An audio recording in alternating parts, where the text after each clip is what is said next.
Welcome to Chiratae Women Trailblazers series. I have with me two women co-founders whom Chiratae has backed. Neha Bansal, co-founder of Lenskart, and Rashie Jain, co-founder of Onco.com. And both of them have been at it for a fairly long period in this journey. It's our privilege to host them and take them forward in terms of the journey. Welcome, Neha. Welcome, Thank Rashie. you. Thanks for inviting, sir. Thanks for having me. So, Neha, we possibly have met first in 2011, right? I think earlier, 2010. Yeah, 2010. And it's been a 14 years of, having interacted, and, I have greatest respect for, what you have been part of and created, been there right from that Noida office, right, which I visited for the first time. So, why don't you share in terms of, this journey that you have gone through, and you've done a lot of things in Lenskart, right? Initially doing finance, and then later taking it forward. Now you are handling merchandise and also handling finance in between, two CFOs. I don't envy what you are doing, but love to hear from you. Sure. So as you know, sir, that I qualified as a chartered accountant in 2006. So by default, I started my journey in the finance profession. And initially, I started working more in the taxation domain. I took up a job early on, but as we've been discussing quite a lot of times, I was never content doing only that much, and it was never enough. So I always craved for fast pace, for larger scale, and that is why I used to do a lot of things at same point of time. And I started my own advisory services also very early on, just within 2 years. And then as Lenskart was happening, also I started building up and working in the finance function. And as you understand that most of the founders are mostly techies in today's world. So I was the only one which had some conservatism, risk averse, and financial brain. So I started working on that area. And as it grew, of course, it was setting up, the business was scaling up at a very high speed and a very, very large scale. So I took it up on my shoulders to support the business with its backbone, which is finance. At certain point of time, it also tends to get, being ignored as a back end function, support function. But every business is as viable as it is financially viable. It has to generate value. And then after it was successfully, we built a very strong finance vertical. We built legal vertical under it. And then, I again got bored of only looking at accounts, only looking at reporting and statutory audit. And then I thought of looking into different verticals. And as the business required at that point of time, we started looking at functions like human resource was one of the functions I took up. And it was indeed a great, great learning, as you know, how the perspective changes when you take over that function. The challenges, every function comes with its own challenges. It was hiring, getting the best talent, that I really learned the importance of manpower, importance of human talent in a company, in any business, beyond technology, beyond even technical skill set. And after that, we were struggling with our merchandising function, which is where we collectively thought that I should take it over and build some prudence and sanity into it. And since then, it's been like last 4 years, and it's been a very, very enriching experience from a back end sort of a working domain to a very front end business domain, where you end to end think about what you're offering to the consumer. Actually, it is the main part of the business, where concept to shelf as to how we need to innovate in our products, how we need to continuously create a consumer engagement by offering, bringing in newness, by bringing in new innovation in the product. So it is very, very exciting what we take care of today. And somewhere I do feel proud in terms of the way Lenskart is changing the category itself, not just building it, the perception from a utility or a taboo category to now a hardcore fashion category. It has become an integral part of everybody's wardrobe today. That's great.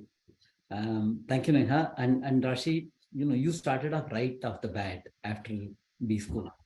And what was it in your feeling at that point in time? And then, now over the last few years where you have gone through the journey, taking it from point A to point B, and now and looking at what you're planning to do.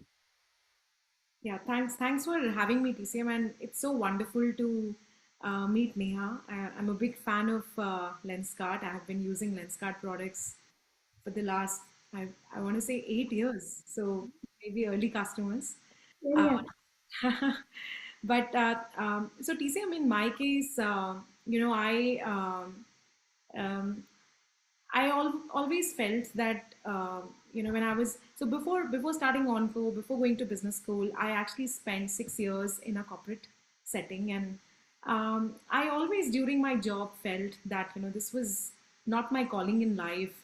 Um, Felt that I needed to be in a job where I could drive things. I didn't feel like I was in the driver's seat, and because I came from a family of business people, and even my spouse was an entrepreneur. I had seen a lot of entrepreneurs in my family. I had this so-called kida in me to like give it a shot sometime in life. And when I was in business school, I think that is when this, I would say, this clarity finally came in a moment where I realized that it's now or never. Because I was graduating with a staggering student debt, and I had learned to live frugally, and I felt that if I go join a corporate and get very, very comfortable, I'll never be able to get out of it. So I decided that this is the perfect time. Maybe we can extend the student life further, take the plunge. How bad can it go? If I fail, I can always go back and do a job. So that's how my journey started, and I decided to pack my bag and come to India to build Onco. And the genesis of Onco's idea actually came from, of course, my healthcare experience in the past, but also personal experience with my own family, where we knew that there's just so much we can do to improve the life of cancer patients. I felt that in the last few decades, we had seen technology transform multiple sectors, whether it was retail, whether it was travel. And I felt that that wave is yet to come in healthcare, and it will come in the next decade. And if I felt like this is like a once in a lifetime opportunity as a founder to participate and ride that wave and create some impact. So that's how the decision happened. And then, of course, we started building Onco, and over the last 5 years of this journey, we have been through in our let's call it in our chase to PMF. We've been through multiple highs and lows, and learned so much about how to build a business, how to build it up from ground up. We started as a digital only second opinion platform. Uh, Over the next couple of years, built the largest marketplace in India, where we got together, partnered with hospitals and doctors in oncology. And then over the last couple of years, finally realized that to create even more impact in our customers' life, we needed to have a hybrid model, and launched our own daycare centers. So, I mean, if you ask me whether I would have thought about where we will be in terms of all the different things we did at Onco. 5 years ago, I would have said, oh, not at all possible, because didn't have any clarity in life on where we land. But It's been such an amazing experience so far, and we've learned a lot through all the ups and downs we've been. And I think the best part was for me personally, getting you guys to back us on our idea, on our vision, and then actually get our first few employees to join and build the entire team from ground up, and build that culture where we could get everyone excited about our vision. And yeah, I think the journey is just started for us. We are definitely at least, like I would say, 5-6 years away from where we want to be, but it's been great. No, I think it's been a great journey. I remember meeting you first time. I could relate to that. I think pretty much you ask anyone who has a personal experience with cancer through family, right? And a lot needs to be done in that. We are just scratching the surface, and it's a huge problem to be solved, right? So I think it's a great initiative. So now let's go back a little bit, right? In terms of obviously, Neha. In fact, to come back to you, you have had challenges during your student days, and you persevered, right? And you've been like topper throughout, right? In terms of, as I mean, at least from recorded thing, in terms of from 10th grade all the way to college, and then you also were a ranker, right, in CA, and I think the highest women ranker in CA in your batch, right? Yeah, and that is an amazing achievement. As a chartered accountant, I know how difficult it is to even pass, right? So tell me about what motivated you to go through that, to take on the challenges and come out on top. Yeah. So, TCM, I was actually always good at studies in my childhood, and I was always very competitive also. I think fairly competitive in terms I always aspired to be amongst the top league. I was never happy with averages. And of course, when the challenges did come across in life, it was a lull period for 2 years. But what I realized was, what most important thing was to accept my own self, to accept and not shy away from who I am being. So I had to go through this challenge of struggling with my identity, face the world with a new eyes, having more belief in myself, and which is where I feel that I got a lot of strength and a lot of support from my family who helped me in this fight and struggle. So, when when I decided to pursue health back again after my accident, it just happened that where I had no confidence that I will be able to do something, I got certain distinctions which really instilled a lot of confidence in me. And of course, there were a lot of physical challenges, logistic challenges, but it just continued to grow my faith and my belief in myself that yes, I can do it. So the only missing piece was the strength to dream, and I think the moment I gathered that ability to dream, it gave me a natural strength to pursue those dreams. And it just happened that I taught my school during my +2 days, and then it was again encouraging, and then I taught my college, and then of course in C, I think what triggered me was that a lot of people around me always used to say, "You don't have to worry about her. She will definitely go through it." It was a lot of expectation from my own self, a lot of expectations around me, which gave me more zeal and desire to prove that that nothing can be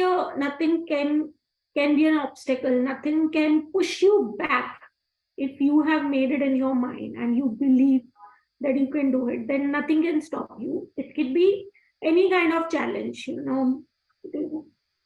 mental, physical, financial, but and we see so many scholars coming out of the lowest strata of societies, but it is all about yourself. What takes courage is to just fight back, rise again after any mishappening which may happen, to just accept yourself and believe in yourself to move forward.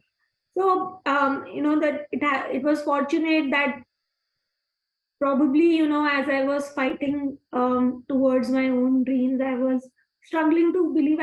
Always got a lot of support from my ecosystem, and it was not just my family. I feel I got a lot of support from my mentors, I got a lot of support from my teachers, from friends and everybody. And so, as they say, when you badly desire to have something, the universe will make it work that you get it. So I definitely feel I'm blessed, but and everybody would be blessed. I think God really counts for the hard work and perseverance that we put through. So, and it never goes in vain. We may have to try 10 times harder, but it will never go in vain. So that Dare to dream and take on the challenges.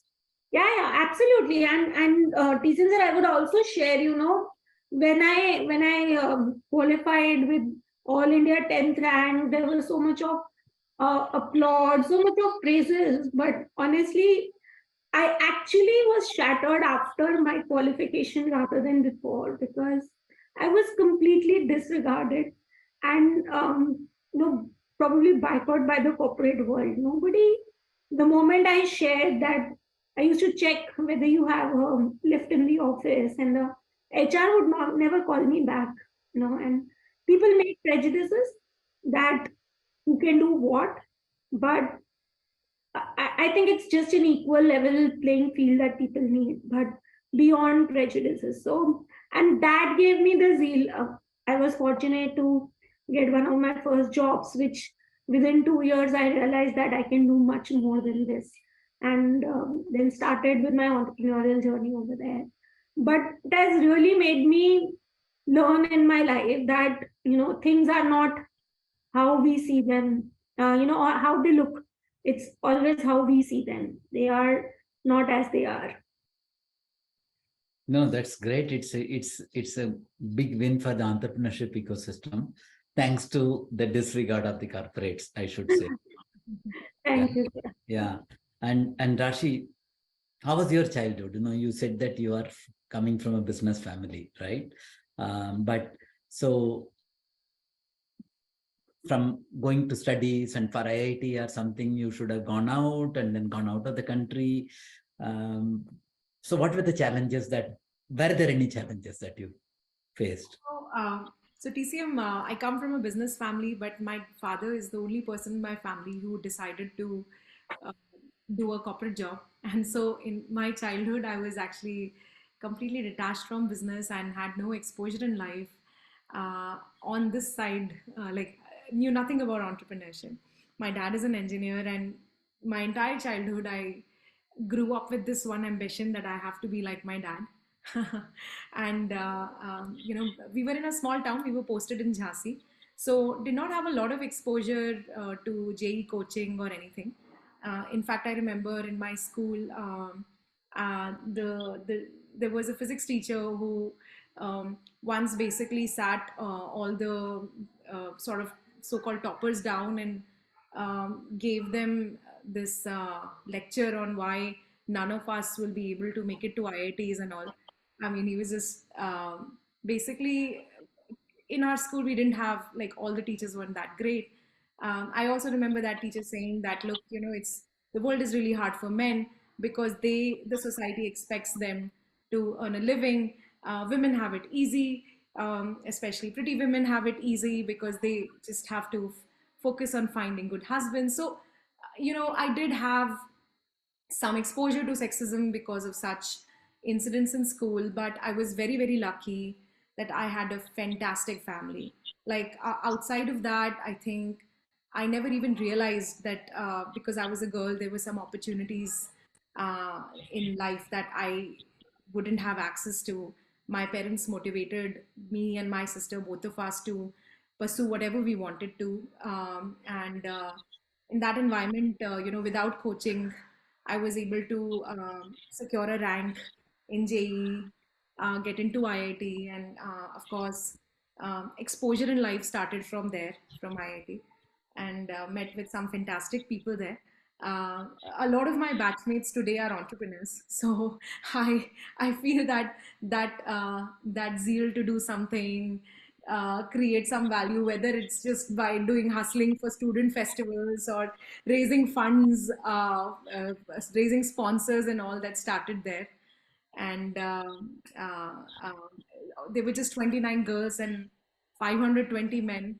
So, so this, I guess one of the, one can view that as a very sad environment for women, but I would actually argue that that was the best thing that could have happened to me, because when you are in minority and still you are treated just like everyone else, you sort of remove this gender bias from your own mind that might have cultivated subconsciously, that the world is different for women and men.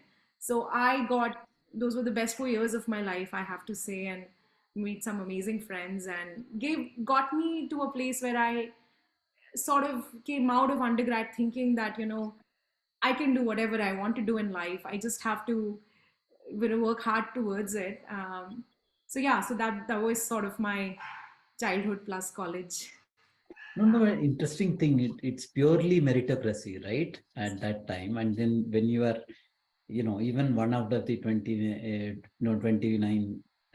girls amongst 530 men, it's very different. And to be able to hold your own at that time is not trivial, Yeah. right? No, that's great. But Rashi, entrepreneurship is never up and up, right? You will have roller coaster, right? You will go through ups and downs. So anything in the last 6 years of entrepreneurship that you think are some of your best high points, and a few low points which taught you the most, right? Uh, Yeah, what I would mean, that be, and what's the learning that you would like to share with the audience? yeah. So I think our high point was when we secured our seed round with some of the best investors in the country, Chiratae being one of them, and that was such a boost of confidence for us, right? Because we were first-time founders starting out, and we had people backing us, and I think it felt like we could really like we've gotten flight under our wings, and we got some of the best people in the country to to work with us to build this platform, to build this company, and it was just one of the best highs of my life. Um, uh, Talking about our vision to people who didn't know about us, and then convincing them to work with us, to partner with us. And I felt like I was learning a lot. But then I think, we realized that we didn't have a PMF with a digital only model, and we needed to pivot, and we needed to keep the company afloat, and optimize our costs and focus on profitability without we could go on another fundraise. And we went through a crazy stress at that point in time. We realized that it's um, building a business means, especially if you're a founder, you are essentially the head of the family. And yes, in good times, head of the family gets to take a lot of decisions on behalf of others. But in bad times, you're the first one to take the bullet for the family, and you have to take decisions to take care of your customers, your employees. And those are pretty stressful times for us. And like, I think having the what I learned eventually was that the one skill that every founder needs to have to survive the lows is to have insane amount of grit. And I honestly didn't think that in life I ever got enough challenges that helped me build grit. But building Onco and going through our lows gave me that skill, and for that I'll be very thankful to God, because I don't I think that now it feels like we can survive anything, and we turn things around, and it's been great for us now. But like, I feel like uh, such a fantastic learning experience, and not just for professionally but personally, get to self introspect and figure out your own flaws in your personality and things that you can work on, and which career in the world gives you that opportunity. So for me, I feel like those lows were the best times as well in terms of personal growth. But yeah, that's those were some of the lows. Yeah, and half the life of Onco was also COVID, right? In some sense. That is true. Yes. Yeah. And and you went through also having a baby, right? And that must have multiplied your challenges in terms on time, at least. Absolutely. So I think, I mean, two notions I like to address right away. I don't think, bringing up a child is an easy task. It really takes a village, and I was very fortunate to have the support of my spouse, my parents, my in-laws. Oh, it was just so nice to have an entire ecosystem to help out and to seek help from when I had my son. And I also would say that you it's scary because you're responsible for a life. It's not just another job. It's fundamentally taking care of another human being, and as a first time parent, I think that's a pretty scary thought, alongside you taking care of a company. So from that standpoint, it was pretty overwhelming for me in the initial days. But TCM, one of the funniest things is that I had a son when probably we were going through a pretty hard time, the worst time in our journey at Onco.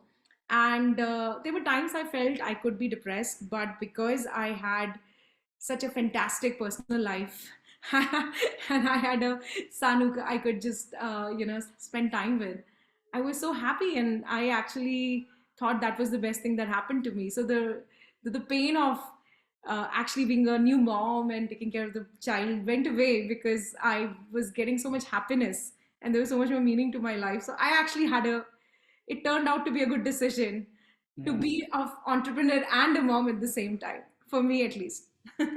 And what's the role of spousal support in this, Rashi? That's very important, right? Yes. Somebody who you share your life with in a both being an entrepreneur and being a mom. Yeah, so I always say that the most important decision one takes in their life has to be the person they marry. Like, I feel that the role is immense. I think now that women have as ambitious careers as men, essentially managing the household is a joint responsibility, is an equal responsibility. And having a partner who is sharing that responsibility 50% with you is just such a fantastic thing. And I mean, it sounds so obvious because we all are in 2023, and but I know of a lot of people who don't get that support, and that can be pretty crazy, especially if you're chasing a career of a founder. So my husband, he is also an entrepreneur. So first of all, there was this connect that we had because both of us understood how hard a life of a founder is, and we had a lot of empathy for each other. uh, and secondly, I think both of us were, I want to say, middle aged when we had a kid, where we had sort of been through that phase in life where, we were like really looking forward to starting a family. And rather than feeling bogged down by the additional responsibilities that would come with being a parent, we were very excited. So both of us rolled our sleeves, and my husband very enthusiastically took a lot of things, uh, took in charge of a lot of things, and that made my life so much easy. So yeah, 100% very lucky to have such a supporting spouse. Yeah. That's it. So Neha, similarly in Lenskart, we have gone through the journey, right? In terms of ups and downs, uh, doing a lot of new things, learning from them, right? And changing in. Um, so any key highlights in terms of high points, low points, which taught you personally, um, some of the best things that you will cherish? I think the high points don't teach you as much as the low points. And I think by God's grace, the business has been fairly successful, from the 100th store to then the 1,000th store, and then, moving international, and then acquiring, now being the largest Asian eyewear company. I think all of them are highly motivating experiences. We love to celebrate them. We love to cherish them. But I think, as Rashi just shared, I think the biggest learning probably for all of us was when COVID struck. And it was just, I think, December, we raised funds from SoftBank, which is supposed to be that largest private equity player. And then with those aspirational dreams of making it big within a span of 1 or 2 years with exponential growth. And within 2 months, there was a lockdown, and where nobody had a clue of what is to be done, what is going to happen. Will it stay for a month? Will it stay for forever? And there was this. And there was no playbook. No, nothing. And it was so much of pressure that everything needs to be shut down. It is fatal. It is fatal to human life and everything. And somewhere, we were struggling within amongst ourselves, all our entire management team, founders, everybody, that what to do. It was the biggest thing was that Lenskart was feeding 10,000 houses at that point of time. And even a single day shutdown or any single layoff, it could take livelihood away from that family, which was to us at least very, very scary. And somewhere it just gave us power that we decided that we will not shut down even for a day. While all the stores were shut, everything was shut, but we continued to operate our plant, and we continued to serve the customers from our plant. We were getting, emails, messages from people entirely during that process, where people needed glasses and they had nowhere to go. And the importance of glasses is probably only a person who wears them understands that how handicapped one gets if you don't have your glasses with you. So we continued to operate. We pivoted everything within 2-3 days. We moved everything to offline mode, but we didn't stop. And that, I think, that one decision, it was very, very bold, but it has gone a long way in teaching us that it will happen. It will happen if we decide to. And then, of course, there was these battles around that, tips between regulators, whether it is a necessity or it is a fashion category, it is utility, but all kept set aside. I think what worked for us was the decision and a perseverance that we need to continue the country and serve the country, serve our consumers, and we continue to provide for. I'm very proud and fortunate that we didn't have to lay off even a single worker from our family, and we could support that. So I think that is something which has been very, very close, and we've learned a lot from that incident. And of course, then you pivot, how you can change stuff, your ways of working, your ways of serving consumers, how do you continue to serve. So I think that's been very, very enriching experience. Yes, Neha. So that's true. In fact, I remember the intense discussions that you all used to have with investors and keep them updated as well, and coming up with ideas. How do you keep yourself motivated, right? So being an entrepreneur, you don't have anything else to look forward to, right? If somebody is in a career, they'll say, okay, I want to now take over my manager's job, and then I want to become something. Being a co-founder, being an entrepreneur, how do you keep yourself motivated? Even during good times, right? It's very easy to get complacent, right? Yeah. Being largest eyewear company, right? And whatever rounds and valuations that validate. So I think there are two things which really work for me, at least I would say. One is the vision for our company that we do, and we are very clear that we want to change the way people look, and we want to solve the vision problem of our country and globally. In fact, now it is no more, and as the data says that even more than 1/3 of the people need vision correction. So I think that is one vision which really keeps all of us motivated. Second, I feel what works for me is when anybody comes up and says, that we visited Lenskart, and as just Rashie said, and it gives so much of pleasure, content, happiness, where you say, we were served well, we are a happy customer. This is a product that I only find at Lenskart. I can't find this something anywhere else. I've been looking for it everywhere. And so that thrill of making somebody happy, where you serve somebody happy, a thrill of meeting a delighted customer, is really something which you can't barter for anything. And that is something which gets missed when you are, which maybe when you are working in a job and looking for a promotion, where you are trying to fulfill your personal aspirations more than creating a value for everyone around you. So that definitely, and personally, of course, we all have our highs and lows, and especially in the entrepreneurial journey, there's so many stressful times where, and I'm sure that Rashi will echo the same. You just feel like that, where am I heading? I can't see the light. What is to be done next? I feel like running away. But then, you just sleep over, and then next day you are back with a long list of agendas to be done. So yes, it is, and it's what you do, what you build, which keeps me motivated. Yeah, so the purpose is what drives.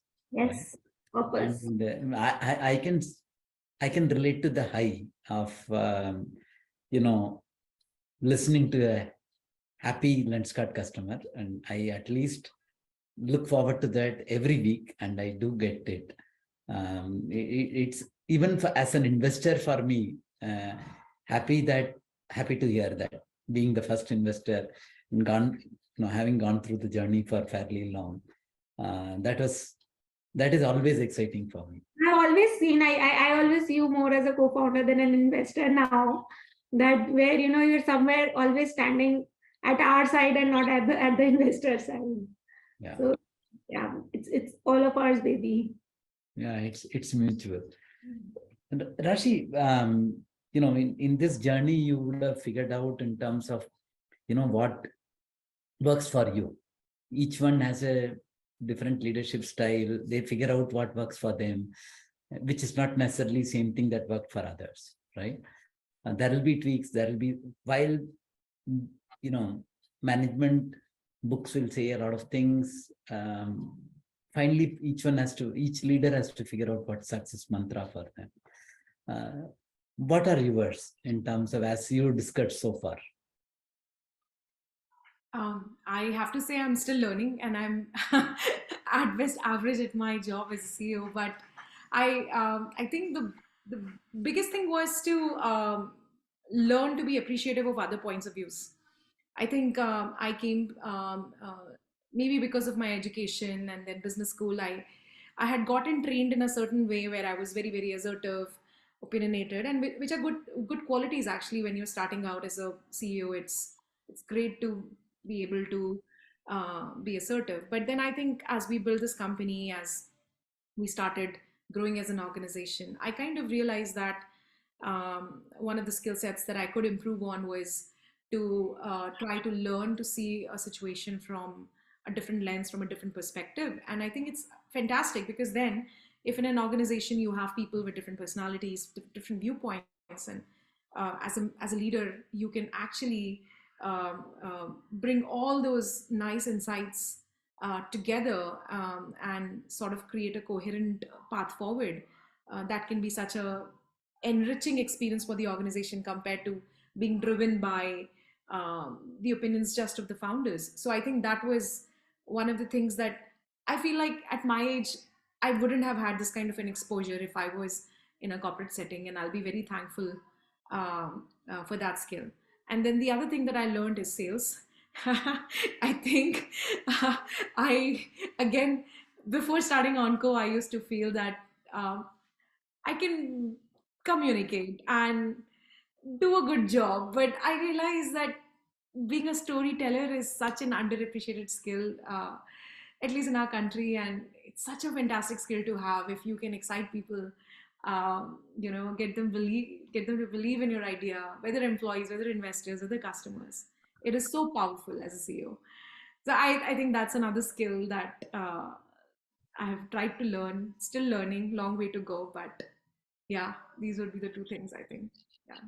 Yeah, being an entrepreneur, you have to be the salesperson in heart and in practice, including convincing your co-founder, convincing your family that you should do this before even coming to the investors, right? And then, the first employees who join you as team is non-trivial.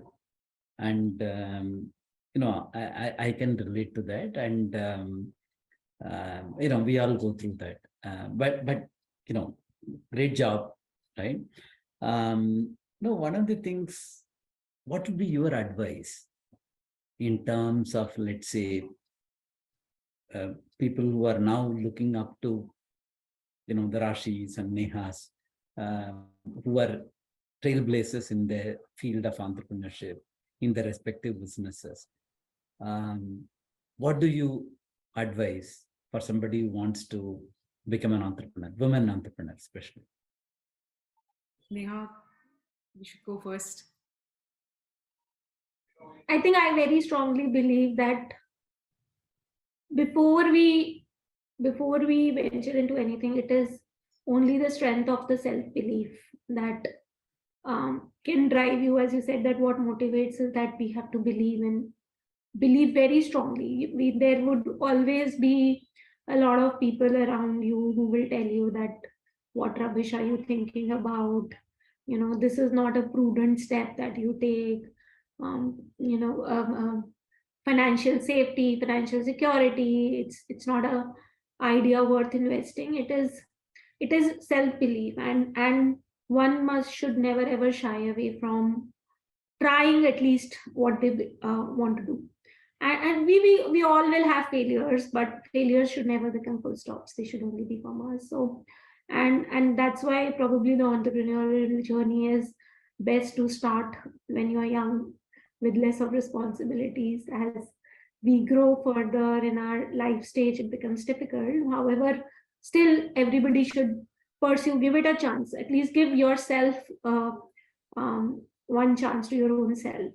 So that's most important. And second, I believe is perseverance is very important for any entrepreneur. It is never ever an easy journey, and there would be highs and lows. There are moments that really leave you thinking about what next, and things may not work at certain point of time. Things may be very rosy at a certain point of time for a long phase, but things may become very difficult for a long phase. But the grit to continue, the perseverance that to continue is extremely important. So we have to be very, very patient, very calm to to sail through those tough times is what differentiates an entrepreneurial versus somebody who would not be willing to take any risks. That's most important. Absolutely, and I completely agree with Neha. And I'll just, one thing that I think I would like all these youngsters to remember is that being on a career of entrepreneurship is like being on a pursuit of learning more. So if you are hungry about learning, uh, you'd have such a fun time. And I think a lot of times we get into becoming a founder thinking, oh my god, I'm going to build this unicorn startup, and it's going to be all glamorous. I think those are the wrong motivations. The right motivation is that in this limited lifetime, and especially if you look at your working career, which is maybe like a few decades, if you want to have career packed with insights, learnings, not just professionally but personally, this is the best choice you can make. And as long as from every high and every low, you're coming back home and thinking, oh, wow, I learned something. That's just the reward that you should be aiming for, and everything else will follow. Yeah. So Yeah, and I think kids nowadays really everybody wants an easy win. So it's entrepreneurial. is not a, it's not a fancy designation. It's a mindset. And we, at least at Lenskart, see that so many of people, even your staff, so many, you can see so many entrepreneurs within within your own pool of talent, as Rashi said, because they're always hungry to do something new. They're very passionate about what the purpose towards which they are working. So it's not really whether I start my own business or I'm into a job. It is a mindset that differentiates, where you are fighting for it, hustling for it all the time. It's not when you are only thinking about promotion 1.5 years, 2 years down the line. What is my next designation? What is my next pay scale? So that's not an entrepreneurial journey. Yeah. So, it's believe in yourself, persevere, but it is not looking for a overnight success. It is actually possibly leaving a legacy, right? Like Rashi was saying. And it's a mindset. It's not about this thing. It's great, Rashi and Neha, for taking time to share your journeys, and also personal experiences. Um, you know, Thank you. It's a privilege for me to host you both. And Thank you so much, sir. It was indeed pleasure talking to you. thank you. Thanks. Thank you for inviting me, and so wonderful meeting you, Neha.